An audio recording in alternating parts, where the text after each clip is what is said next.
তো আমরা যে free fire, PUBG, call of duty এগুলো খেলি, এগুলো কিন্তু সবই ব্যাটেল রয়্যাল গেম। তো বন্ধুরা, আগে জেনে আসি এই ব্যাটেল রয়্যাল গেমের উৎপত্তিটা কোথা থেকে। আসলে কোনো কিছু হুট করে আবিষ্কার করা যায় না, কোনো একটা কিছু থেকে ধারণা নিয়ে একটা নতুন জিনিসের জন্ম হয়। তেমনই বন্ধুরা, মিশন ইম্পসিবল নামে একটা মুভি ছিল, যেটাতে একটা আইসল্যান্ডের মধ্যে কিছু মানুষ আটকা পড়ে যায় এবং একটা পর্যায়ে যে তাদেরকে বাধ্য করা হয় একজন আরেকজনকে হত্যা করার জন্য। এমন চলতে চলতে সর্বশেষ যে বেঁচে থাকে সেই হয়ে যায় জয়ী। এখান থেকে মূলত এই ব্যাটেল রয়্যাল গেমের জন্ম। এবার আসি আমাদের সকলের পছন্দের ফ্রি ফায়ার গেমটার কথায়।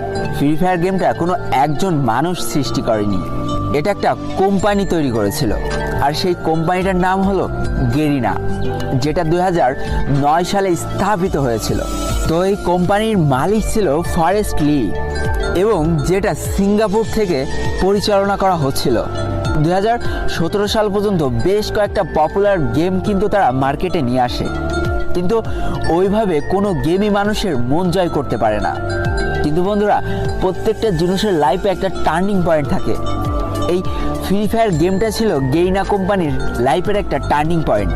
এবার চলো জেনে নিই এই ফ্রি ফায়ার গেমটা কিভাবে আবিষ্কার হলো।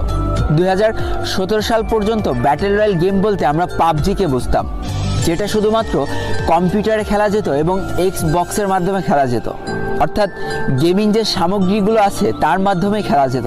এবং বন্ধুরা, গেমারদের মধ্যে একটা চরম উন্মাদনা সৃষ্টি হয়ে গেল এই পাবজি গেমটাকে ঘিরে, যেটা শুধুমাত্র কম্পিউটার এবং এক্সবক্সের মাধ্যমে খেলা যেত। তো দেখো বন্ধুরা, আমরা আমাদের জীবনটা প্রতিনিয়ত আপগ্রেড করে থাকি। একটা সময় আমরা গেমিং বলতে খালি বুঝতাম কম্পিউটার এবং বিভিন্ন ভিডিও গেম সামগ্রী, কিন্তু যুগের সাথে তাল মিলিয়ে এই গেমারদের জীবনে আরও একটা নতুন সূচনা শুরু হলো, সেটা হচ্ছে মোবাইল গেমিং। আস্তে আস্তে মোবাইল গেমিংয়ের জনপ্রিয়তা পেতে শুরু করে। ঠিক এমন একটা পর্যায়ে এসে গেরিনা কোম্পানির মালিক ফরেস্ট লি, যে কিনা সিঙ্গাপুর থেকে বিলং করে, সে ভাবে যে কেমন হয় যদি মোবাইলে একটা ব্যাটেল রয়্যাল গেম চালু করা যায়। যেই কথা সেই কাজ। 2017 সাল থেকে শুরু হয় আমাদের এই ভালোবাসার গেমটা তৈরি করার কাজ। একটু একটু করে তৈরি করা হয় ফ্রি ফায়ার গেমটাকে। তো বন্ধুরা, তারা এমনভাবে গেমটা তৈরি করতে চেয়েছিল যেন প্রায় সব ফোনে এই গেমটা সাপোর্ট করে।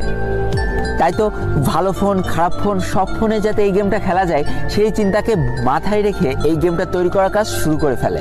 2017 সালের মাঝামাঝি অবস্থানে এই গেমটার বেটা ভার্সন লঞ্চ করা হয়, অর্থাৎ কিছু মানুষের মধ্যে এই গেমটাকে সীমাবদ্ধ করে দেওয়া হয় এবং যারা খেলে এই গেমটার ভালো ও খারাপ দিকটা তুলে ধরে, যেটার পরে ভিত্তি করে এই গেমটার আরও নিখুঁত করে তৈরি